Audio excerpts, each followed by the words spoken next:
My stepmom excluded me from the trip, saying that poor people couldn't afford this luxury trip, unaware that my father had used my money for it, so I immediately canceled my credit card in Indiana. What happened next was very surprising. My name is Lila and I'm 22 years old. Life hasn't been easy since my dad remarried. My stepmom, Vanessa, has always made me feel like I didn't belong. She treats me differently from her own kids, and I often feel invisible in my own home. One morning, I woke up to a lot of excitement in the house. Vanessa was busy packing her bags, barking orders at my dad and her two kids, Emily and Chris. The house buzzed with talk of a luxury vacation to the Bahamas. I watched from the corner of the kitchen as Vanessa showed off the fancy hotels she'd booked and the activities they'd planned.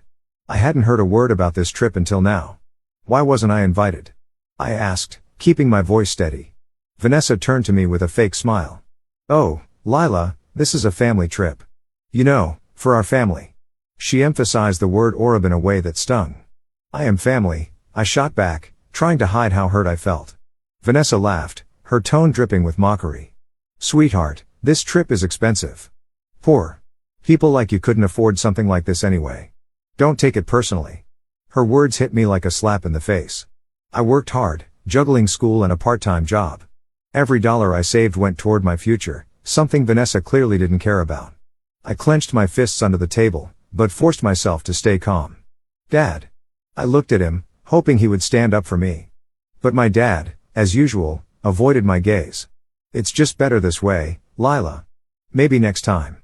I left the room without another word, feeling angry and betrayed. As I sat on my bed, trying to calm down, my phone buzzed with a notification. It was from my bank. My jaw dropped as I read the message. $1.12 for 50 charges to your credit card. My heart started pounding. I didn't remember spending that kind of money. I quickly opened the app and checked the details. The charges were for airline tickets, a luxury hotel, and even spa packages. A wave of anger surged through me. Vanessa's family trip was being paid for with my money. I couldn't believe it. My dad had used my hard-earned savings to fund this vacation, and Vanessa had the audacity to tell me I didn't belong. I knew what I had to do. I grabbed my phone and called my bank. I need to cancel my credit card immediately, I told the representative. There's been unauthorized use. By the time I hung up, I felt a representative, there's been unauthorized use. By the time I hung up, I felt a mix of anger and satisfaction. Vanessa and her perfect little trip were about to hit a big roadblock. I wasn't going to let them walk all over me anymore. The next morning, I woke up to chaos. Vanessa's shrill voice echoed through the house as she screamed at my dad. What do you mean the payments didn't go through? She screeched. Everything was confirmed yesterday. I couldn't help but smile as I walked into the kitchen, where Vanessa was pacing back and forth. My dad stood near the counter, his face pale and sweaty. Emily and Chris sat at the table, looking confused. Did something happen? I asked, pretending to be clueless. Vanessa spun around, glaring at me. Our trip is canceled, she snapped. The credit card company declined the charges.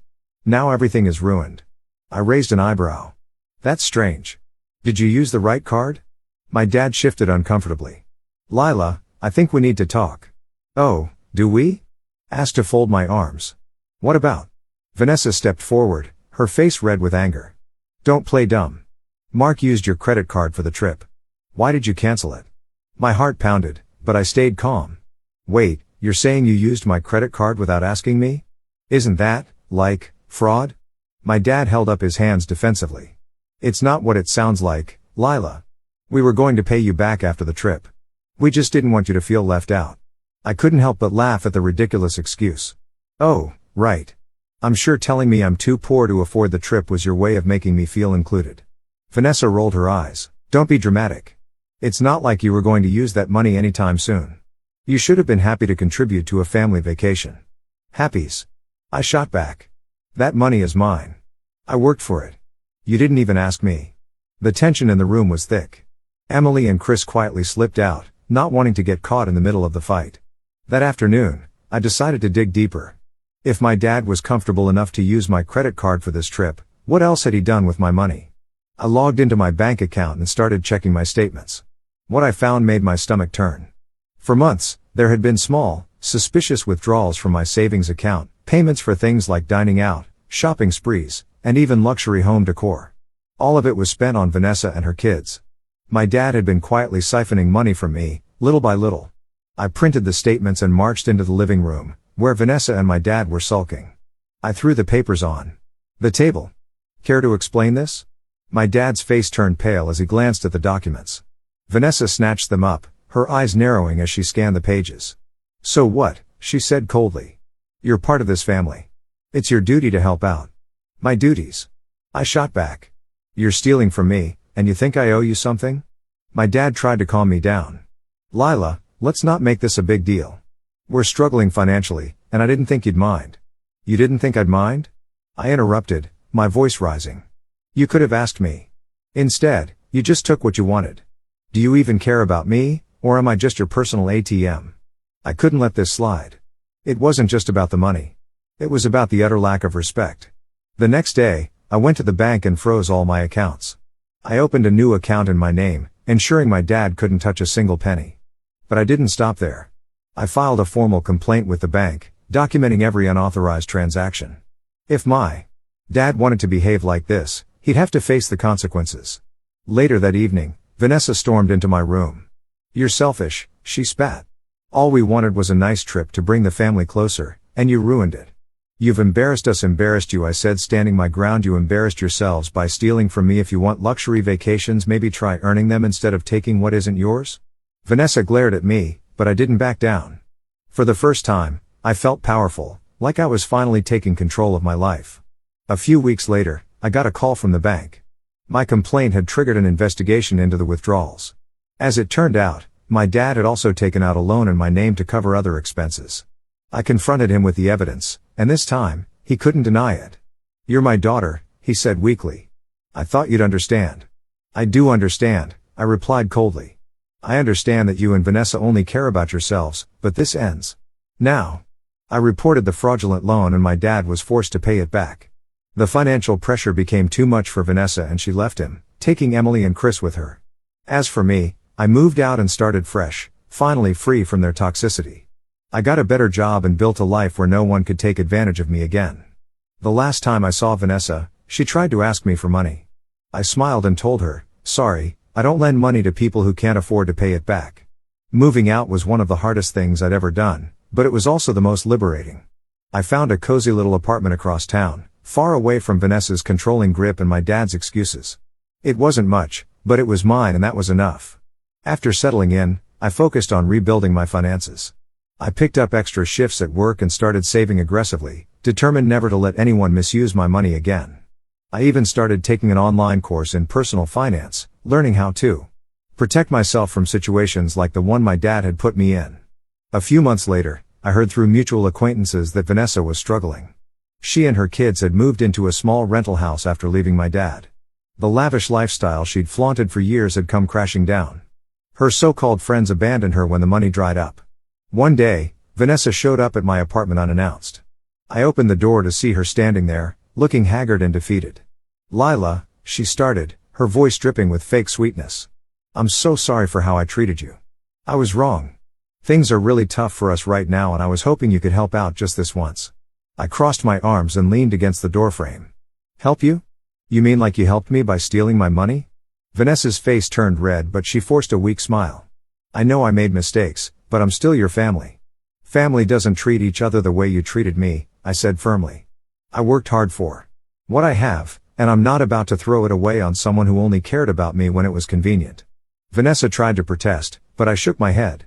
Goodbye, Vanessa, I said, closing the door. And good luck. You'll need it. A few weeks later, my dad reached out. He asked to meet, saying he wanted to apologize.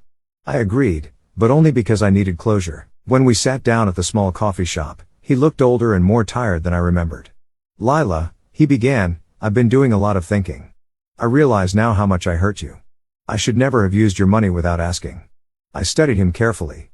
For the first time in a long time, he seemed genuine. Why did you do it, Dad?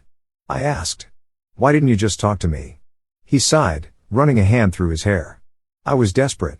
Vanessa kept pushing for more. More trips, more shopping, more everything. I thought if I gave her what she wanted, it would keep the peace. But I ended up hurting the one person who actually cared about me. I felt a pang of sympathy, but reminded myself of the damage he'd caused. You need to understand something, Dad, I said. I'm not here to clean up your mess anymore. If you want my forgiveness, you'll have to earn it. He nodded, tears welling in his eyes. I'll do whatever it takes. The experience taught me the importance of setting boundaries and valuing myself. I continued to build my life, focusing on my goals and surrounding myself with people who respected and supported me. Over time, I mended my relationship with my dad. He started therapy and found a steady job, slowly working to pay me back the money he'd taken. It wasn't easy to trust him again, but I saw he was making an effort, and that was a start. Vanessa, on the other hand, disappeared from our lives completely.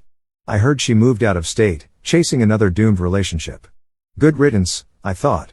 As for me, I thrived. I got a promotion at work, paid off my student loans, and even saved up for a solo vacation, something Vanessa once told me I could never afford. Standing on the beach, feeling the ocean breeze on my face, I realized just how far I'd come. Looking back, I'm grateful for everything I went through. It wasn't easy, but it taught me to stand up for myself and demand the respect I deserve.